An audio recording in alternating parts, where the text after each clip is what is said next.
25 साल का एक्सपीरियंस, हजारों स्टूडेंट्स के सपना पूरा करने की कहानी और एक नाम जो एमडी कैट और ई कैट प्रिपरेशन का माहिर माना जाता है, सर अकरम खान। अनीस हुसैन के प्रोग्राम हेड के तौर पे इन्होंने स्ट्रैटेजीज और मेंटरशिप के जरिए बेशुमार स्टूडेंट्स की जिंदगियां बदली हैं। इस एपिसोड में हमने जाना उनकी अप्रोच, उनकी जर्नी और वो वैल्यूएबल इनसाइट्स जो हर स्टूडेंट के लिए गेम चेंजर बन सकती हैं। पाकिस्तान में तीन कैटेगरीज की यूनिवर्सिटीज़ हैं। क्या ओ लेवल्स किए हुए बच्चे को कोई एडवांटेज होता है मैट्रिक के बच्चों के ऊपर? यानी यूँ समझिए सुबह 10 बजे होने वाला पेपर रात 8 बजे सोशल मीडिया की जीनत था। फोर्सेस तीन हैं हमारे पास, आर्मी, एयरफोर्स, नेवी। उनके कॉलेजेस हैं मुख्तलिफ पूरे पाकिस्तान में और टोटल 20 कॉलेजेस ये बनते हैं। मुझे ये भी बता दीजिएगा कि अगर कोई बच्चा पढ़ने में अच्छा नहीं है, उसके बहुत एवरेज ग्रेड्स हैं, तो क्या उसके पास भी ऐसा कोई ऑप्शन है कि वो किसी मेडिकल यूनिवर्सिटी के अंदर अपनी पढ़ाई कर सकता है? हमारा सबसे बड़ा कॉम्पिटिटर वो बच्चा है जो खुद घर पे बैठ के पढ़ रहा है और एडमिशन हासिल कर रहा है। 2 दफ़ा टेस्ट ले रहे हैं, 2 दफ़ा 4-4 हज़ार रुपए फीस ले रहे हैं। एक टेस्ट जो 2 घंटे वाला है उसको जाके दे के आने के लिए 4-4 हज़ार रुपए वो फीस ले लेते हैं, लेकिन उनसे कोई नहीं पूछता। कंप्यूटर एज अ फील्ड, मुझे ये बताइएगा, सो अब ये कौन ऑप्ट कर सकता है इस फील्ड को? अगर स्विच करना ही है तो ओ लेवल से भी पहले जो है ना उसको स्विच करा दिया जाए। इंजीनियरिंग को लेके हमारे पास पब्लिक सेक्टर और प्राइवेट सेक्टर यूनिवर्सिटीज़ की क्या अवेलेबिलिटी है? पब्लिक सेक्टर की जो फी है वो प्राइवेट सेक्टर के मुकाबले में बहुत कम है।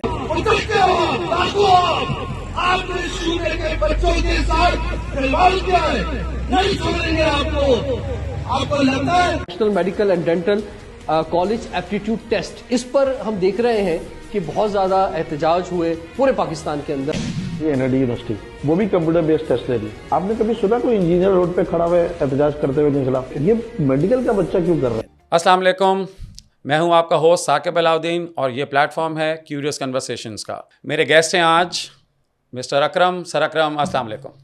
वालेकुम अस्सलाम सर, बहुत शुक्रिया। अकरम, कैसे हैं आप? अल्हम्दुलिल्लाह बिल्कुल ठीक, आप सुनाइए। अकरम, जब भी मुझे किसी भी हवाले से पाकिस्तान की किसी यूनिवर्सिटी में एडमिशन से रिलेटेड कोई क्वेश्चन होता है, मेरे स्टूडेंट्स करते हैं, तो मैं सबसे पहला मैसेज आपको करता हूं और आपका जो भी वॉइस नोट या जवाब होता है वो एज इट इज़ फॉरवर्ड कर देता हूँ अपने स्टूडेंट्स को, और स्टूडेंट्स की तरफ से फीडबैक आता है कि सर ज़बरदस्त, मसला सॉल्व हो गया।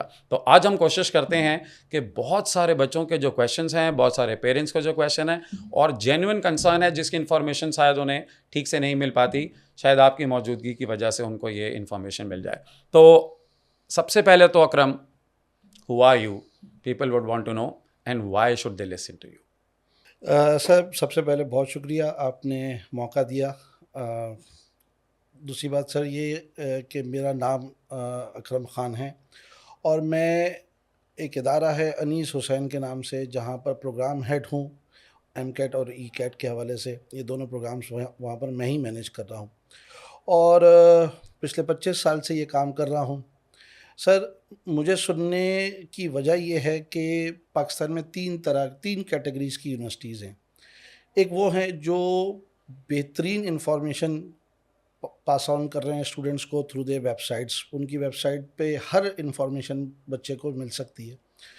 दूसरी वो यूनिवर्सिटीज़ हैं कि जिनकी वेबसाइट तो आउटडेटेड हैं, लेकिन एटलीस्ट उनके पास इंफॉर्मेशन डेस्क है जहाँ पर जाके लोग अपनी मालूमात हासिल कर सकते हैं। और तीसरे वो कि जिनकी ना वेबसाइट अपडेटेड है और ना ही उनकी इंफॉर्मेशन डेस्क में बैठे हुए लोग अपडेटेड हैं। यानी अगर किसी को भी पाकिस्तान में अपनी फर्दर एजुकेशन के बारे में सवाल करना है और स्पेशली साइंस से हवाले से सवाल करना है, तो आई थिंक ये राइट प्लेटफॉर्म है जहाँ पे उनके सवालात मैं आपके सामने पुट फॉरवर्ड कर सकता हूँ और मैं एक्सपेक्ट करता हूँ कि उन्हें जेन्युइन आंसर्स मिल जाए। ये सर जवाब मैं अपनी तरफ से नहीं दूंगा। ये जो साल का तजुर्बा है जिसमें हज़ारों की तादाद में बच्चों को पढ़ाया और काउंसिल किया, उनसे फ़र्स्ट हैंड इंफॉर्मेशन जो मिलती रही, वही इंफॉर्मेशन के थ्रू बच्चों को मैं गाइड करता हूँ और अल्हम्दुलिल्लाह वही ऑथेंटिक इंफॉर्मेशन होती है और वो बच्चों को उसका बहुत जी, और उसका गवाह मैं भी हूँ क्योंकि इतने सालों से मैं आपको देख रहा हूँ कि आप किस तरीके से पर्सनली इन्वॉल्व होते हैं इन मामलात में। तो अकरम, स्टार्ट करते हैं। सबसे पहली चीज़, हमारे यहाँ एक बहुत बड़ी बहस चल पड़ी है कि बच्चों को ओ लेवल्स कराएं, मैट्रिक कराएं। आपके तजर्बे में क्या ओ लेवल्स किए हुए बच्चे को कोई एडवांटेज होता है मैट्रिक के बच्चों के ऊपर? या आपके ख्याल में इन द लॉन्गर रन दोनों इक्वली कामयाब हो जाते हैं? सर सीधी बात तो ये है कि मैंने मैट्रिक सिस्टम से पढ़ा, फिर मैं एनडी किया, फिर मैं उसके बाद से पढ़ा भी रहा हूँ और सारे काम कर रहा हूँ। डिपेंड करता है बच्चे को कि वो कहाँ पर मेहनत करता है। हाँ, ये एक मेरा मुशाहिदा है एज अ टीचर कि ओ लेवल्स बैकग्राउंड से जो स्टूडेंट आ रहा है, कंपैरेटिवली उसका उसका फील होता है कि उसको उसकी बेस स्ट्रॉन्ग है कंपैरेटिवली। ठीक है, ये मेरी एक अपनी ऑब्जर्वेशन है एज अ टीचर। लेकिन मैं ये समझता हूँ सर, कामयाब तो मैट्रिक वाले स्टूडेंट्स भी होते हैं और बड़े बड़े नाम हैं आपके सामने मौजूद जो मैट्रिक सिस्टम से ही पढ़ के निकले। लेकिन बहरहाल अब क्या वजह है, लेकिन अगर मेरे पास क्लास में इंटरमीडिएट की क्लास में एक ओ लेवल्स बैकग्राउंड का स्टूडेंट है और एक मैट्रिक बैकग्राउंड का स्टूडेंट है, तो मुझे वाज़ेह फ़र्क महसूस होता है। मुझे लगता है कि यार ये बच्चे का बैकग्राउंड बेहतर है, जबकि शायद उसके बहुत अच्छे ग्रेड्स भी ना हों तब भी। तो ये मेरी अपनी पर्सनल ऑब्जर्वेशन है। यानी आपको लगता है कि बिकॉज ओ लेवल्स का करिकुलम शायद ज़्यादा इन डेप्थ है, जिसकी वजह से ओ लेवल के बच्चे की नॉलेज थोड़ी मैट्रिक के बच्चे से ज़्यादा है, लेकिन आपको उसके अंदर भी ज़ाहिर है नज़र आएगा कि सारे बच्चे ऐसे नहीं होंगे। नहीं, मतलब there will always maximum, be, हाँ। There will always up and downs. ठीक है, तो अब चलिए ओ लेवल्स और मैट्रिक से अगर हम आगे बढ़ें तो मैट्रिक वालों के पास तो एक ऑब्वियस चॉइस है कि उन्होंने इंटरमीडिएट करना है। इंटरमीडिएट के अंदर क्या बच्चे के पास कोई ऑप्शंस हैं? जी सर, अब तो तो क्या हमारे पास क्या इंटरमीडिएट के क्या क्या ऑप्शंस अवेलेबल हैं? देखिए, कराची में रहते रहते आप कराची बोर्ड सेलेक्ट कर सकते हैं, आप फेडरल बोर्ड सेलेक्ट कर सकते हैं। आखान बोर्ड बहुत अच्छा है और नियरर टू द जो ना करिकुलम जो ओ लेवल्स और ए लेवल्स में है वो है उसका, और उनके स्टैंडर्ड्स भी बेहतर हैं, तो वो भी एक ऑप्शन है। और अब एक और बोर्ड ज़ियाउद्दीन बोर्ड के नाम से है। तो सर ऑप्शंस तो हैं बच्चे के तो पास। ट्रेंड इस वक्त आपको नज़र आ रहा है कि मैट्रिक के बच्चे ऑप्ट कर रहे हैं इन बोर्ड्स को? जी, बहुत सारे बच्चे ऐसे हैं जो ओ लेवल्स करके इन बोर्ड्स की तरफ भी जा रहे हैं, और मैट्रिक वाले भी जिसने कराची बोर्ड से पढ़ा वो ज़ियाउद्दीन की तरफ चला जाता है, खान बोर्ड की तरफ चला जाता है। तो ये ऑप्शंस हैं ओपन, तो जाते हैं बच्चे, कर चले रहे हैं। जाते हैं। ठीक है, अब आ जाते हैं हम ए लेवल स्टूडेंट्स की तरफ। ओ से जो बच्चा आगे बढ़ता है तो अब उसके पास दो ऑप्शंस हैं। क्या वो ए लेवल्स को ऑप्ट करे या इंटरमीडिएट को ऑप्ट करे, और इसके पीछे डिसीजन मेकिंग के पीछे रैशनल क्या है, थॉट प्रोसेस क्या होना चाहिए जब वो ऑप्ट कर रहा हो ए लेवल्स या इंटरमीडिएट को? सर ये बहुत ही इम्पोर्टेंट आपने सवाल पूछा, और मुझसे बहुत लोग, बहुत पेरेंट्स ने कई दफ़ा पूछा है। देखिए सर, मैं ये ऑब्वियसली ये मेरी एक ओपिनियन और एक मेरी ऑब्जर्वेशन के बाद जो ओपिनियन बनी है वो मैं आपसे शेयर करूँगा। ये ज़ाहिर सी बात है, किसी की शायद कुछ और राय भी हो, लेकिन पेरेंट्स को ऐसे फील होता है कि ओ लेवल्स में अगर कोई बच्चा नहीं चल रहा तो उसको उठा के इंटरमीडिएट में डाल दिया जाए तो शायद वो चल पड़ेगा।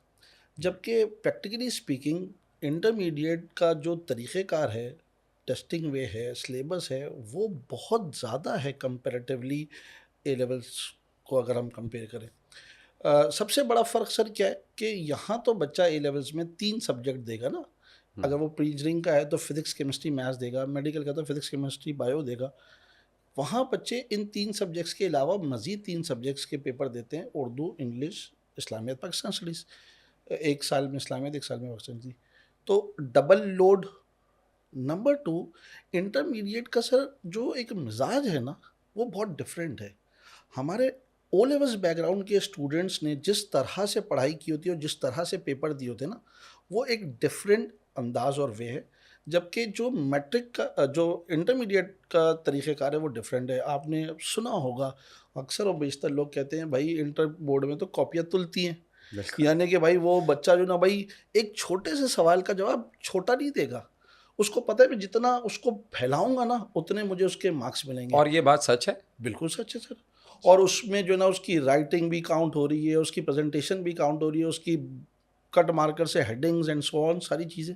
तो ये मिजाज ओ लेवल्स वाले बच्चे का नहीं होता। बट सर मुझे ये बताएं कि अगर एक हेडिंग कट मार्कर से डली हुई है और एक हेडिंग कट मार्कर से नहीं डली हुई है, चेक करने वाला कट मार्कर की हेडिंग को ज़्यादा मार्क्स क्यों देता है? सर बेसिकली ये तो अब बात बहुत अंदर तक चली जाएगी। बात सर ये है कि सर कॉपीज़ इतनी हैं, टीचर्स कम हैं, तो पूरी कॉपी चेक करने का बेसिकली टाइम नहीं होता इंटरमीडिएट बोर्ड्स में। जिसकी वजह से वो बस ज़ाहिरी चीज़ों को देख के और थोड़ा सा कुछ कंटेंट को देख के मार्किंग कर दिया करते हैं। ये एक अलमिया है, बहरहाल ये एक अलग बात है और अलग बहस है जिसपे जो ना भाई बिल्कुल। घंटों लग सकते हैं। बिल्कुल लेकिन सर बात सारी ये है कि ये हमारा सिस्टम है, ऐसा ही है। यही सिस्टम है। अब ओ लेवल्स वाला बच्चा जब यहाँ पर स्विच करता है तो वो 2 साल जब उसको ये सब सिस्टम को समझने में लगते हैं, जब तक 2 साल ख़त्म हो जाते हैं। ओके तो at the end of the day जब उसके ग्रेड्स ख़राब आते हैं या उसकी परसेंटेज ख़राब आती है, तो जो है ना भाई तब जाके उसको पता चलता है कि यार मैं गलत फंस गया। उसकी जगह उतनी ही मेहनत वो अगर ए लेवल्स में करता तो शायद उसको बेहतर ग्रेड्स मिल जाते। और ए लेवल्स बैकग्राउंड के स्टूडेंट्स को एक जो हमने मशहूर सुना है बात कि 10% कम हो गया और ये हो जी। गया और नुकसान है, और ऐसा कुछ नहीं है सर। उस पे हम तफसील हाँ, से भी बात करते हैं। वो नुकसानात कुछ भी नहीं है। बस यहाँ पर जब अगर लेट सपोज कोई स्विच करना भी चाह रहा है तो फिर मैं समझता हूँ कि शायद अगर स्विच करना ही है तो ओ लेवल्स से भी पहले जो है ना उसको स्विच करा दिया जाए, मैट्रिक जो है ना यहाँ से कराया जाए, ताकि उसको 1-2 साल समझने में सिस्टम लगे और उसके बाद फिर वो इंटरमीडिएट में अपनी बेहतर परसेंटेज लेकर आए। ठीक है, तो बच्चों और पेरेंट्स के लिए मैसेज ये है कि अगर आप चाहते हैं कि बच्चा इंटर करे तो उसे पहले से ही मैट्रिक स्ट्रीम में ही जी, चलाएं, चलाएं। ताकि या उसको उसके उस सिस्टम की आदत हो बिल्कुल, जाए। या अगर फिर भी कोई करना ही चाहता है तो आखान बोर्ड को देखे, वो कंपैरेटिवली बेहतर है और नियरर है, तो शायद ज़्यादा मसले वहाँ ना हो। तो इस बात को अगर मैं अपनी ऑडियंस के लिए ज़रा आसान कर दूं, तो आपके तजर्बे की बेसिस पे ओ लेवल के बच्चों को ए लेवल्स ही ऑप्ट करना चाहिए अगर उन्हें आगे कोई डिसएडवांटेज नहीं है, जिसके बारे में हम अभी तफसील से बात करते हैं। और आपका तजर्बा ये कहता है कि यूजुअली हमारे ओ लेवल्स के बच्चे स्ट्रगल करते हैं बहुत जब वो ज़्यादा। इंटरमीडिएट का बहुत कोर्स ज़्यादा। पढ़ते हैं। ठीक है, अगला सवाल ये बनता है कि अब हम इंटरमीडिएट करके या ए लेवल्स करके आ गए और अब हमें फील्ड सेलेक्ट करनी है। तो क्योंकि आपकी एक्सपर्टीज साइंस के हवाले से है, तो अब मुझे बताइए कि हमारे पास क्या क्या ऑप्शंस अवेलेबल हैं साइंस स्ट्रीम में। बच्चों के पास एक ब्रॉडर कैटेगरीज हाँ, पहले बना देते हैं। एक देखिए, एक है जो मेडिकल बैकग्राउंड का स्टूडेंट है, राइट, जिसने इंटरमीडिएट में या ए लेवल्स में फिजिक्स केमिस्ट्री बायो लिया है, वो मेडिकल फील्ड्स की तरफ जाएगा, जिसमें MBBS BDS फार्मेसी फिजिक्स कई फील्ड्स हैं। ठीक है। फिर एक इंजीनियरिंग बैकग्राउंड का स्टूडेंट है जिसके पास फिजिक्स केमिस्ट्री मैथ्स है, वो इंजीनियरिंग फील्ड्स की तरफ जाएगा। तीसरे नंबर पे कंप्यूटर बैकग्राउंड के स्टूडेंट्स हैं जिन्होंने केमिस्ट्री नहीं ली अपने इंटरमीडिएट या ए लेवल्स में, बल्कि उसकी जगह उन्होंने कंप्यूटर लिया, और आजकल बड़ा इन है, बहुत ज़्यादा बच्चे बहुत कंप्यूटर ज़्यादा। साइंस की तरफ जा रहे हैं। तो वो भी एक बच्चा है, उसके पास जो है ना भाई कंप्यूटर साइंस से रिलेटेड ऑप्शंस हैं, और अब तो इंजीनियरिंग ऑप्शंस भी उनके लिए ओपन हो गए हैं सारे। ठीक है, so let's break it down there. Let's first talk about medical stream के हवाले से। तो जी हमारे माशरे में शायद अगर कोई एक ऐसी कैटेगरी है जिसको हर आदमी सल्यूट करता है, वो है डॉक्टर साहब। तो डॉक्टर काशिफ अलाउद्दीन हैं, लेकिन उनके छोटे भाई हैं जो इंजीनियर हैं, लेकिन वो सिर्फ साकिब अलाउद्दीन हैं। ऐसे ही है। तो मैं अपने बड़े भाई से हमेशा ये सवाल करता हूँ, तुम डॉक्टर काशिफ अलाउद्दीन क्यों हो और हम और इंजीनियर मैं क्यों नहीं? सिर्फ साकिब अलाउद्दीन क्यों हूँ, सही। मैं इंजीनियर साकिब अलाउद्दीन क्यों नहीं हूँ। तो बहरहाल बहुत सारे लोग इस ख्वाब को लेके बड़े होते हैं, और बहुत सारे पेरेंट्स हर वक्त ये ख्वाब देखते रहते हैं कि उनका बच्चा या उनकी बच्ची डॉक्टर बने।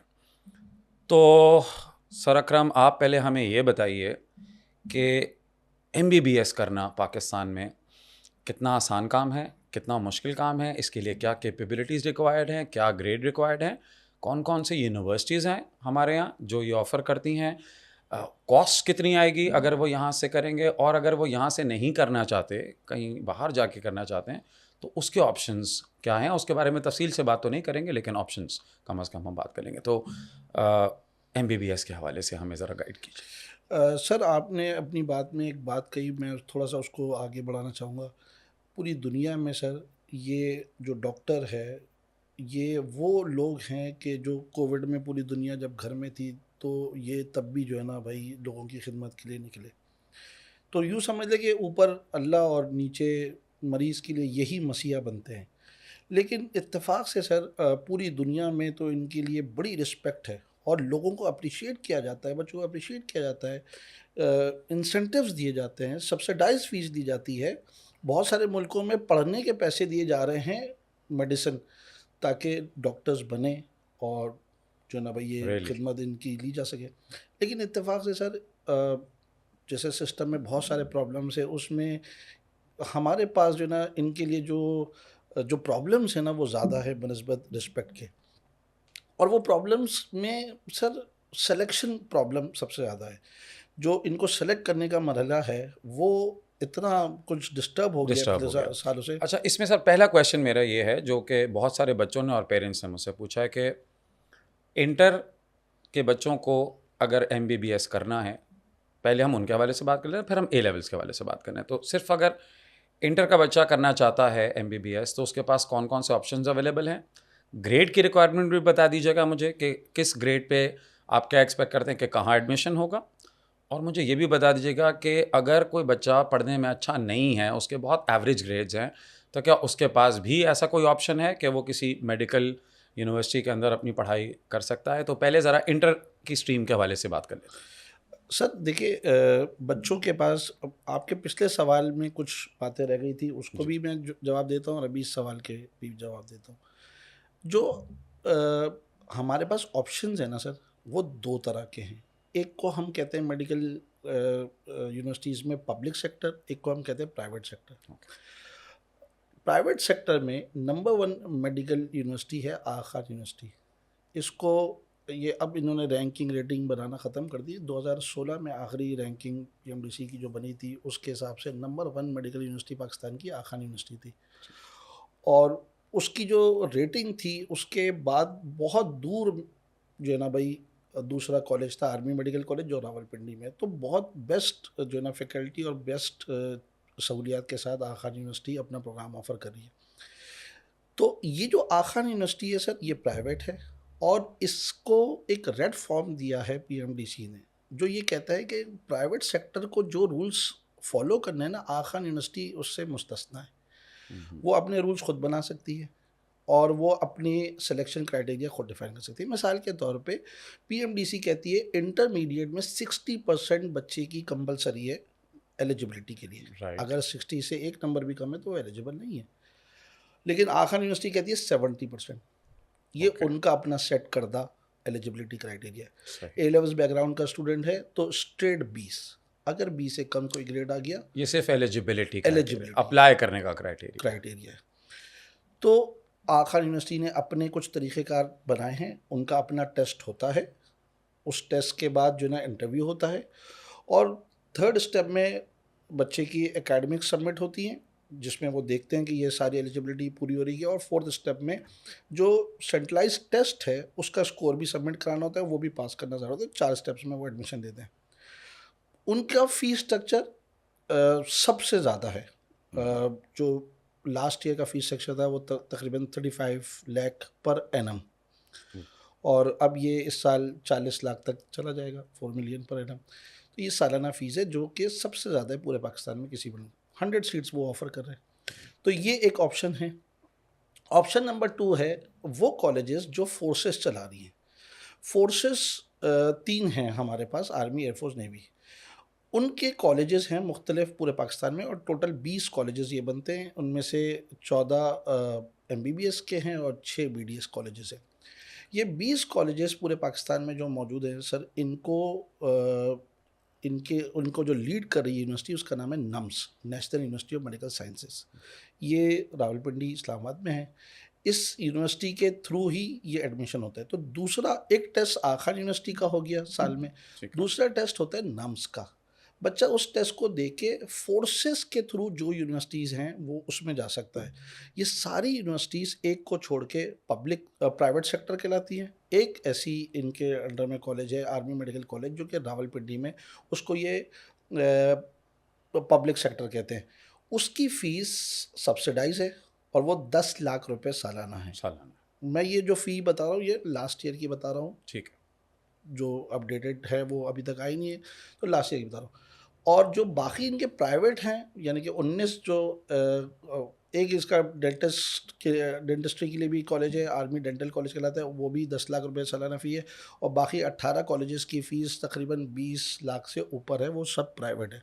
कराची में उनके 3 कॉलेजेस हैं, एक मलीर कैंट में है जिसको किम्स कहते हैं, Karachi institute of medical sciences, एक फ़ज़ाइया रुत है जो शारा फैसल पे, और एक बहरिया है।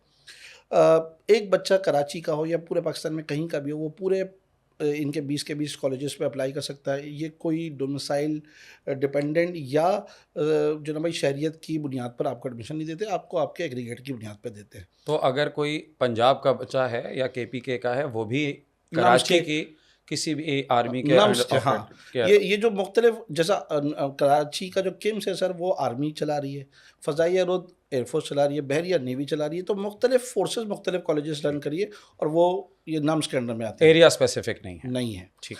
तीसरे नंबर पे आते हैं वो कॉलेजेस जिसको हम पब्लिक सेक्टर और प्राइवेट सेक्टर कॉलेजेस कहते हैं, इन दो ऑप्शंस के अलावा। उसके लिए एक टेस्ट होता है सर, वो टेस्ट सेंट्रलाइज टेस्ट है, पूरे सूबे का होता है। पहले वो पूरे पाकिस्तान का हो रहा था, लेकिन अब वो सूबाई लेवल पर हो रहा है। तो सिंध सूबा अपना टेस्ट लेता है, केपी अपना, बलूचिस्तान अपना, पंजाब अपना, कश्मीर अपना, सब अपने अपने टेस्ट लेते और हैं। सिंध तो बहुत दफ़ा लेता है। सिंध बहुत दफ़ा लेता है क्योंकि कम से कम 2 दफ़ा तो लेता है। कम पिछले साल भी 2 दफ़ा हुआ और इस साल भी अब दूसरी दफ़ा होने जा रहा है। तो सर ये जो टेस्ट होते हैं सूबाई लेवल पे, उसके लिए एक सिलेबस PMDC ने दिया हुआ है। उस सिलेबस के मुताबिक ये टेस्ट सूबा खुद बनाता है। अब इस टेस्ट के थ्रू, इसके स्कोर के थ्रू, वो आप पूरे पाकिस्तान में जहाँ के आप शहरी हैं वहाँ पर अप्लाई कर सकते हैं। मिसाल के तौर पर टेस्ट देने के लिए कोई पाबंदी नहीं है कि आप कहाँ के शहरी हैं। एक पंजाब का बच्चा अरसे दराज से कराची में रह रहा था, उसने इंटरमीडिएट यहाँ से पढ़ा या A-levels यहाँ से किया, वो उसका कंफर्ट जोन सिंध बोर्ड था या कराची बोर्ड था, उसने सिंध में ही टेस्ट दे दिया तो वेल एंड गुड दे सकता है।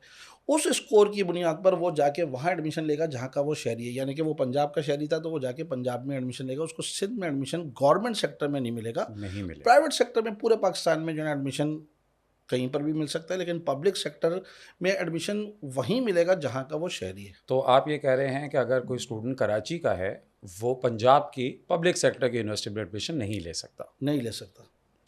अच्छा, इसमें जो ना सर एक बात ऐड करता रहूँ, कुछ सीट्स होती हैं जिनको हम रेसिप्रोकल सीट्स कहते हैं। वो रेसिप्रोकल सीट्स क्या होती है, जैसे डाओ से 5 और SMC से 5, 10 टोटल लड़के जामशोरों में एक यूनिवर्सिटी है लम्स, वहाँ जाते हैं। ये 10 बच्चे वहाँ जा रहे हैं तो 10 बच्चे वहाँ से यहाँ आते हैं, इसको रेसिप्रोकल सीट कहते हैं। सही। इसी तरह 10 लड़कियाँ नवाब शाह में पम्स है, people's university of medical health sciences, वहाँ जाती हैं।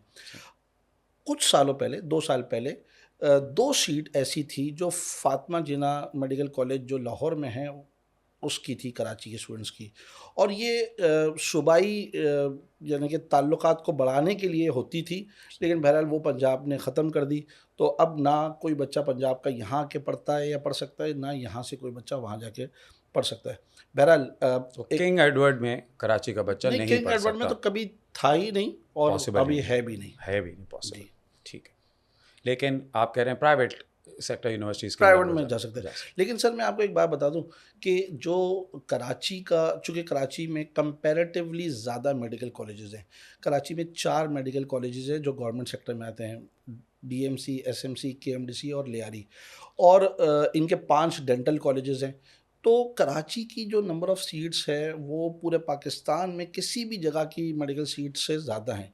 इसी वजह से कराची का जो मेरिट है वो कंपैरेटिवली वो कम होता है, और ये बात जो ना सबको मालूम है, पंजाब वालों को भी मालूम है, KP के वालों को मालूम है, एंड सो ऑन, सबको मालूम है। इसलिए वो उनकी एक कोशिश होती है कि वो किसी तरह से अगर कोई टेम्परिंग हो सके अपने डॉक्यूमेंट्स में और कराची का बना के वो कराची में आके अप्लाई करे, क्योंकि जैसे मिसाल के तौर पर पंजाब का सर किसी कॉलेज में 90 से कम एग्रीगेट पर एडमिशन नहीं मिलते।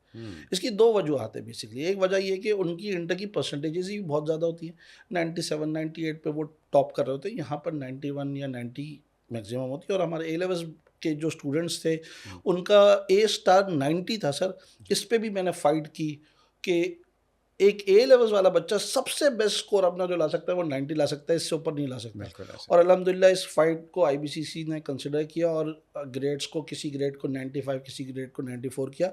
तो अब इनकी एटलीस्ट 94, 95 तक इक्वलेंसी बन सकती है, जो कि फिर भी कम है, वो 97, 98 पे लेकर आ रहे हैं, तो आपका जो बेस्ट स्टूडेंट होगा ना वो भी 93, 94 तक ही जा सकेगा। तो उनके एग्रीगेट्स बहुत ज़्यादा होते हैं, हमारे पास एग्रीगेट्स कंपैरेटिवली कम होते हैं। जैसा हमारे पास आमतौर पे 80 एग्रीगेट बन जाए बच्चे का तो उसको किसी मेडिकल या डेंटल कॉलेज में आमतौर पे एडमिशन मिल जाता है, लेकिन वहाँ 90 से कम पे नहीं मिलता। तो ये बेनिफिट है कि यहाँ पे तो अब अगर कोई बच्चा कहे कि मैं प्राइवेट पंजाब में जाके पढ़ना चाह रहा हूँ, तो वो प्राइवेट जिस एग्रीगेट पे वहाँ पर मिल रहा होगा उसको, उस एग्रीगेट पे उसको यहाँ पब्लिक सेक्टर में मिल जाएगा। यानी एग्रीगेट से मतलब हम अपनी ऑडियंस के लिए कह दें कि स्कोर्स जो बच्चे के पास टोटल स्कोर होते हैं, जिस पे भी सर अकरम और डिटेल में बात करेंगे, कि अगर किसी बच्चे का स्कोर ज़्यादा है तो उसके ज़्यादा चांसेस हैं कि उसको यहाँ सिंध में किसी अच्छी जगह, अच्छी यूनिवर्सिटी में एडमिशन मिल जाएगा, कंपेयर टू अगर वो किसी भी तरीके से कोई डॉक्यूमेंट फॉर्ज वगैरह करके जाली बना के पंजाब में जाने की कोशिश करता है, तो वहाँ पर उसके लिए और मुश्किल होगा है, एडमिशन मुश्किल लेना। है।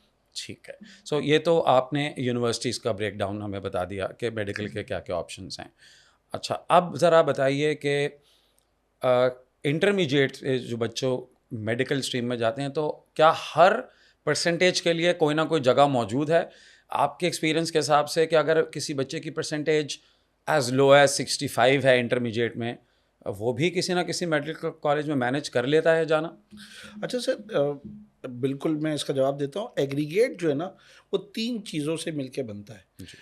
एग्रीगेट फार्मूला जो पीएमडीसी ने दिया है, उसमें 50% टेस्ट का ब्रेकेज रखा हुआ है, 40% इंटरमीडिएट का और 10% मैट्रिक का। जी, अभी हम एग्रीगेट पे डिटेल में बात तो करते हैं। ये 3 से चीज़ों से एग्रीगेट बना। ठीक है। अब आम तौर पे सर, अगर 65% जो आपने पूछा जी। किसी की है, तो उसको एग्रीगेट अच्छा बनाने के लिए टेस्ट में फिर उतना ही मेहनत करना पड़ेगी। ठीक है। अगर लेट सपोज 65% वाला तकरीबन 90-95% टेस्ट में इसको ला लेता है, तो दोनों मिलके एग्रीगेट ऐसा बन सकता है जिसके थ्रू वो किसी पब्लिक सेक्टर मेडिकल कॉलेज या प्राइवेट सेक्टर इवन में दाखिल हो जाए। लेकिन मैं इसके बाद लेकिन इसलिए कह रहा हूँ क्योंकि आम तौर पे सर देखने में ये आया कि 60% या 65% वाले बच्चे का मिजाज भी 60% या 65% वाला होता है। बिल्कुल, जब यकीनन। उसने पहले नहीं मेहनत की और पहले उसके ग्रेड अच्छे नहीं आए, तो वो एप्टीट्यूड टेस्ट में भी मेहनत नहीं करता। लेकिन ऐसा नहीं कि ये पॉसिबल नहीं है, बिल्कुल। प्रैक्टिकली ये पॉसिबल है।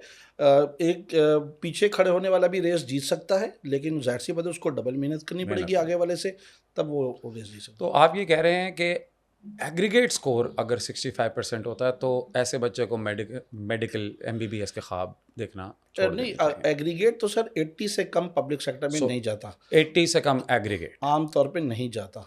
80 से अच्छा, अच्छा। प्राइवेट सेक्टर में अगर यही बच्चा चला जाए तो?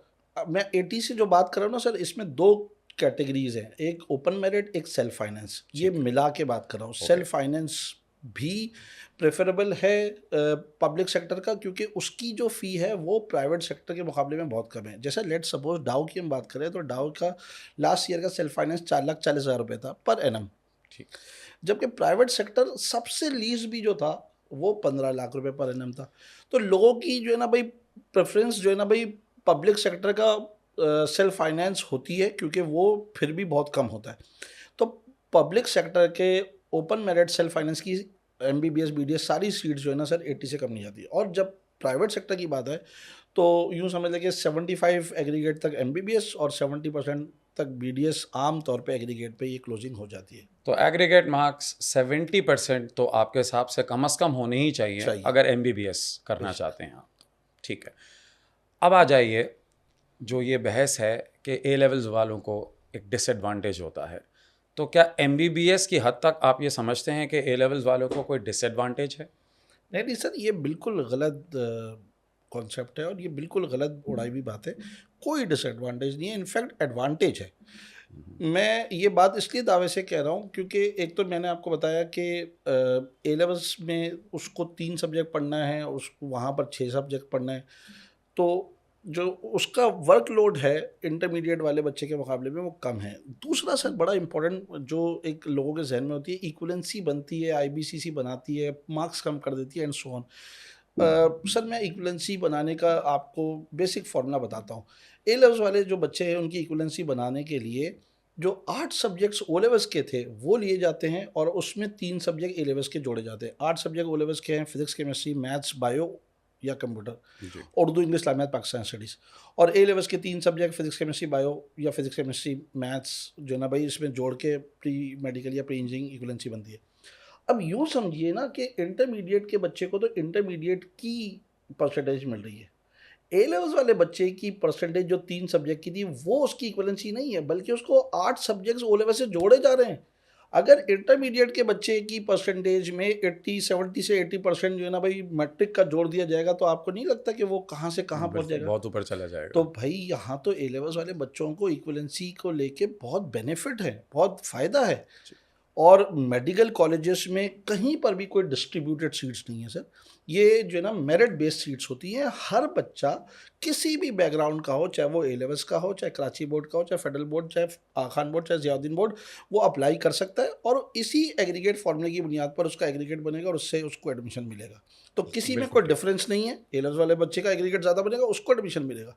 इंटरमीडिएट वाले को एग्रीगेट ज़्यादा मिलेगा, उसको एडमिशन मिलेगा। ओके, तो आपकी बात से कंक्लूजन ये निकला कि जो इंटरमीडिएट का बच्चा है उसे सिर्फ इंटरमीडिएट की स्कोर की ही बेसिस पे एग्रीगेट बनाना पड़ेगा, लेकिन जो ए लेवल्स का बच्चा है उसे एक एडवांटेज ये है कि उसके साथ ओ लेवल का स्कोर भी ऐड हो जाएगा। और मैं अपने तजर्बे के हिसाब से आपको बता रहा हूँ कि ओ लेवल्स के ग्रेड कंपैरेटिवली बहुत आसानी से आते हैं ए लेवल्स के मुकाबले में। तो वो कितने % ओ लेवल्स का उनके ए लेवल्स के साथ ऐड हो जाएगा? ए लेवल्स की इक्वलेंसी आउट ऑफ 1100 बनती है। उस 1100 में से 800 मार्क्स जो है वो ओ लेवल्स के हैं ओह। और 300 मार्क्स वो तो बहुत बड़ा A-levels के, एडवांटेज हो गया। हाँ, सब्जेक्ट्स के। तो अगर लेट सपोज के ग्रेड्स कम भी आ जाते हैं तो भी उसको ओ लेवल्स सहारा दे देती है और वो फिर जो है ना भाई अच्छी इक्वलेंसी तक पहुंच जाता है। ठीक है, तो यहाँ तक आपको लगता है कि ए लेवल्स वालों का एडवांटेज है, लेकिन यहाँ पर एक सवाल और बनता है। अब ये बच्चे हमारे जो ए लेवल्स के होते हैं हमसे ये सवाल करते हैं कि जब ये इसके टेस्ट के लिए जाते हैं जिसको MD कैट का टेस्ट कहा जाता है, तो वहाँ पर उन्हें वो सब कुछ भी पढ़ना पड़ता है जो वो ए लेवल्स के कोर्स वर्क में नहीं पढ़ते। लेकिन इंटर वालों को ऐसा कोई प्रॉब्लम नहीं आती, जो कोर्स उनका होता है वो उसी को बस रिवाइज करके चले जाते हैं, तो उनके टेस्ट की प्रिपरेशन हो जाती है। तो यहाँ पर आपको ऐसा नहीं लगता कि ए लेवल्स वालों को एक डिसएडवांटेज है? जी जी सर, ये आप कह सकते हैं, मैं बिल्कुल इससे एग्री करूँगा। जो आ खान का टेस्ट है ना सर, वो ऐसा है कि थोड़ा सा इंक्लाइंड है टुवर्ड्स ए लेवल स्टूडेंट्स, लेकिन बाकी जो हमारा नम्स का टेस्ट है और जो हमारा सेटेलाइज MD कैट है, इन दो में बिल्कुल आप ये कह सकते हैं कि ये एडवांटेज हमारे इंटरमीडिएट वाले स्टूडेंट्स को ज़्यादा है, क्योंकि उन्हीं के कोर्स आउटलाइन से या कोर्स आउटलाइन तो खैर PMDC का है डिफाइंड, उन्हीं की बुकलेट्स से जो ना ये सवालात MCQs बनते हैं। तो यहाँ पर थोड़ा सा टेस्ट को लेके जो है ना भाई ए लेवल्स के स्टूडेंट्स को प्रॉब्लम होती है। तो ये जो MD कैट का टेस्ट होता है, इसमें जो आपने जो दूसरे बोर्ड बताए लाइक आगा खान बोर्ड या ज़ियाउद्दीन बोर्ड, इन बच्चों को भी प्रॉब्लम होती है? इनके लिए भी कंपेयर टू सिंध बोर्ड? इनको कंपैरेटिवली कम होती है, क्योंकि इनके सिलेबस जो हैं वो कराची बोर्ड, फेडरल बोर्ड, आगा खान बोर्ड ऑलमोस्ट एक है, यानी कि 19-20 कह सकते हैं। लेकिन ए लेवल्स का जो सिलेबस है वो जो है ना भाई बहुत डिफरेंट। मैं आपको एग्जांपल देता हूँ, जैसा हमारे पास बॉटनी है ना, तो ए लेवल वाला बच्चा बॉटनी पढ़ता ही नहीं है, तो एक बहुत बड़ा जो है ना भाई गैप आ जाता है। अब वो बॉटनी के MCQs आ जाते हैं आमतौर पे, जो पिछले साल भी हुआ, मैं भी आपको बता रहा था जी। हमारी जो डिस्कशन हुई थी कि 21 सवाल ऐसे दे दिए जो बॉटनी के थे, तो इंटरमीडिएट वाले वो सिलेबस से बाहर थे। अब इंटरमीडिएट वालों ने बहरहाल कभी ना कभी तो पढ़ा होगा, तो उन्होंने वो कर लिए, शायद 20-21 पूरे ना किए हो तो चले 10-12 तो कर लिए होंगे। लेकिन हमारे एरियाज वाले बच्चे वो बिल्कुल उससे ना वाकिफ थे, तो वो बिल्कुल उसमें परेशान हो गए। तो ए लेवल्स को इक्विवेलेंसी की हद तक आप कह रहे हैं एडवांटेज है, एडवांटेज है। लेकिन as far as aptitude test is concern वहाँ पर उन्हें थोड़ा ज़्यादा काम कवर करना पड़ता है। तो ज़ाहिर है उसके लिए फिर क्योंकि उन्हें ये पहले से मालूम होता है, तो उसके लिए तैयारी भी वो थोड़ा पहले शुरू कर देते हैं। और मेरे ख्याल में यहाँ पे बहुत सारे इदारे ऐसे हैं जो कि उनकी हेल्प कर देते हैं। बिल्कुल सर, मैं भी जिस इदारे से ताल्लुक़ रखता हूँ, हमारे पास ए लेवल्स का बच्चा ज़्यादा जल्दी आ जाता है और ज़्यादा जो है ना भाई वो कंसर्न इसलिए होता है क्योंकि वो परेशान है टेस्ट को लेके। जो इंटरमीडिएट वाले बच्चे हैं वो खुद भी तैयारी कर लेते हैं और उनको पता है कि उनके किस तरह का बैकग्राउंड है और उसी तरह की चीज़ आती है। तो ये आपकी बात बिल्कुल सही है कि परेशान। ठीक है, अच्छा अब मुझे ये बताइए कि क्या कोई ऐसा तरीका है कि किसी प्रोफेशनल इंस्टीट्यूट को ज्वाइन किए बगैर बच्चा खुद से तैयारी कर ले, चाहे वो इंटरमीडिएट का हो या ए लेवल्स का हो? यानी अगर कोई ऐसे पेरेंट्स हैं जो अफोर्ड नहीं कर सकते हैं क्योंकि इंस्टीट्यूट की फीसेस भी अब अच्छी खासी ज़्यादा हो गई हैं, सो बच्चा क्या खुद तैयारी कर सकता है? क्योंकि एक सवाल अक्सर लोग कहते हैं कि इन इंस्टीट्यूट्स के पास ऐसे रिसोर्सेज होते हैं जो एक कॉम्पिटिटिव एडवांटेज दे देते हैं इनको एडमिशन टेस्ट में। सो आपके ख्याल में इज़ दैट ट्रू? सर देखिए, पहली बात तो ये कि ऐसा नहीं है कि कोई बच्चा चाहे और ख़ुद तैयारी करना तो वो नहीं कर सकता। इनफैक्ट मैं तो ये कहूँगा कि सर कराची में अल्हम्दुलिल्लाह हमारा इतना बड़ा काम है तो हमारा सबसे बड़ा कॉम्पिटिटर वो बच्चा है जो खुद घर पे बैठ के पढ़ रहा है और एडमिशन हासिल कर रहा है। तो मैं अपने लिए किसी को कॉम्पिटिटर नहीं समझता, मैं उन्हीं बच्चों को जो खुद बैठ के माशाल्लाह वो इतने लायक है, इतने बेहतरीन है कि वो पढ़ रहे और वो एडमिशन हासिल करें, ऐसे बच्चों की तादाद बहुत बड़ी है। लेकिन जाहिर सी बात है सर, इंस्टीट्यूट का बेनिफिट क्या होता है? एक उसको इन्वायरमेंट मिलता है, काउंसलिंग मिलती है। मुझे ऑन जॉब क्यों रखा हुआ है कि भाई मैं बच्चों को काउंसिल करूं? बच्चों को बहुत सी चीज़ों की सर अवेयरनेस नहीं होती, बहुत सी टेस्ट डेट्स आती है निकल जाती है, बच्चों को पता नहीं चलता। कंपटीशन होता है, उसके अलावा जो है ना भाई, जो आपने आपका जिस तरफ इशारा था ना सर, देखिए हम करते क्या है, रिक्रिएशन करते हैं। जैसे लास्ट ईयर हुआ ये कि आगा खान यूनिवर्सिटी का टेस्ट जो हुआ 5 अगस्त को था। हम हर साल जब बच्चा टेस्ट देके आता है तो उनसे बैठ के पूछ के कि क्या सवाल आए थे, एक रिक्रिएशन बना लेते हैं। वो रिक्रिएशन हम बच्चों को सॉल्व करवाते हैं। अब आगा खान यूनिवर्सिटी ने जो पिछले साल टेस्ट लिया 5 अगस्त को, वो इत्तेफाक से अपने 2012 का paper as it is repeat कर दिया, जो कि हमारे बच्चों ने किया हुआ था क्योंकि हमने उनको रिक्रिएशन कराई। तो वो एक जो ना भाई, उससे हुआ क्या कि जब वो बाहर निकले, नारे वाले लगाने लगे, तो कुछ बच्चे जो ज़ाहिर सी बात है किसी और इंस्टीट्यूट के होंगे या किसी और जगह के, उनको उस चीज़ का एतराज़ हुआ और आगा खान यूनिवर्सिटी को ये बात पता चली। तो for the first time last year Aga Khan university ने अपना टेस्ट 2 लिया, रीटेक लिया, क्योंकि उनका ये कहना था कि ये कुछ बच्चों को इसका बेनिफिट मिला। हम इसको नेगेटिवली नहीं लेते सर, यानी कि हम कोई यानी कि ऐसा काम नहीं करते जो गलत हो, लेकिन हम मेहनत ज़रूर कर रहे हैं एटलीस्ट कि बच्चों के एडमिशन मैक्सिमाइज हो सके। ठीक है, तो आप लोग फैसिलिटेट कर देते हैं उनको। ज़ाहिर है इदारे का काम ही यही है कि अगर आप उनसे इतनी फ़ीस लेंगे तो उनको ये फैसिलिटीज़ प्रोवाइड करेंगे, उनको वो रिसोर्सेज प्रोवाइड करेंगे जिसके लिए वो तैयारी ज़्यादा बेहतर तरीके से कर सकते हैं। लेकिन आप ये कह रहे हैं कि ये पॉसिबल है कि एक बच्चा घर बैठ के रिसोर्सेज इतनी अवेलेबल हैं मार्केट में, उनको यूज़ करके वो ख़ुद भी तैयारी कर सकता है। और आपने कहा कि ऐसे नंबर्स अच्छे खासे हैं, बहुत अच्छे। और देखिए इंटरमीडिएट की किताबें हैं सर, उसी को पढ़ना है, बुक लाइंस। यानी कि आप सोचे जो हमारे टेस्ट सिंध के, अगर आप कभी इत्तेफाक को देख रहे हैं तो आपको अंदाज़ा होगा वो इतने यानी अंडर द लेवल है, जो लेवल होना चाहिए था आमतौर पर। उसमें साइंटिस्ट का नाम पूछ रहे हैं, उसमें कुरानी आयत का तर्जुमा पूछ रहे हैं जो बुक में मौजूद है। तो वो दे वांट के बच्चा रट के आया बुक। राइट। तो उसके लिए भाई मैं नहीं समझता कि किसी इंस्टीट्यूट की ज़रूरत है, वो भाई घर में बैठे रट्टे मारे तो उसके लिए कर सकता है। चलें, ये लें, ये तो अच्छा सीक्रेट आपने शेयर कर लिया। अच्छा, अब इससे आगे चलते हैं बात। अब ये जो आपका MD-CAT का टेस्ट है यार, इसके साथ प्रॉब्लम क्या है? एंड आपसे मैं ये सवाल इसलिए करूँगा क्योंकि मैंने आपको सड़कों पे नारे लगाते हुए देखा है, बच्चों के साथ कोर्ट में केस लड़ते हुए देखा है। ये मामला है क्या सिंध की हद तक? सर ये पिछले 5 साल से मैं एक इस पे जो ना जद्दोजहद कर रहा हूँ। कोशिश मेरी ये है कि ये चीज़ को बेहतर बनाया जा सके सिंध में सर। शायद जो ना ये काम पहले भी होते रहे हों, लेकिन जो बहुत सारे ऐसे लोग मौजूद हैं जो इतने बावसूख हैं और इतने पैसे वाले हैं कि वो ये जो पेपर है होने से पहले इसको किसी तरह से जो ना लीक आउट करवा देते हैं। और इस दफ़ा तो सर कोर्ट ने इस बात को एक्सेप्ट किया कि 25-25 लाख रुपए दे के जो है ना भाई स्टूडेंट्स के पेरेंट्स ने ये काम किया, और कोर्ट ने एक्सेप्ट किया कि ये चीज़ हुई है लीक। यानी यूँ समझिए सुबह 10 बजे होने वाला पेपर रात 8 बजे सोशल मीडिया की जीनत था। सही। अब जो पढ़ने वाला बच्चा है वो भाई, हम उसको कह रहे हैं भाई मोबाइल नहीं यूज़ करना पेपर के दौरान, भाई हाथ नहीं लगाना, दूर कर दो। वो आगे हमें आपसे चिढ़ रहा है कि भाई हमें जो है ना सर आपने मोबाइल दूर करवा दिया, हम देख लेते सोशल मीडिया, भाई मोबाइल पे तो पेपर है सोशल मीडिया देख लेते तो हमें पता चल गया था। जो नालायक बच्चे थे वो सोशल मीडिया पे लगे रहे और उनको बेनिफिट मिल गया। तो अजीब सा सर ये सीन है। बिल्कुल आपकी बात सही है कि सिस्टम का बड़ा। तो ये जो पेपर वापस लिया जाता है, इसकी क्या गारंटी होती है कि ये लीक नहीं होता? नहीं हुआ, लास्ट ईयर भी हुआ।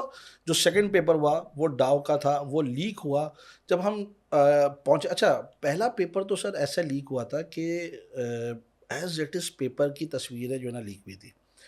दूसरा पेपर लीक करने वालों ने बड़ी चालाकी की। चालाकी ये की कि उन्होंने सवाल लिखा, वो भी कहीं थोड़ा लिखा, कोई आधा लिख दिया, पूरा सवाल का कंटेंट नहीं लिखा, और उसके आगे से उसका जवाब लिखा। 4 जो ऑप्शंस होते, 5 जो ऑप्शन होते, वो ऑप्शन नहीं थे, बस जवाब, सवाल जवाब, सवाल जवाब।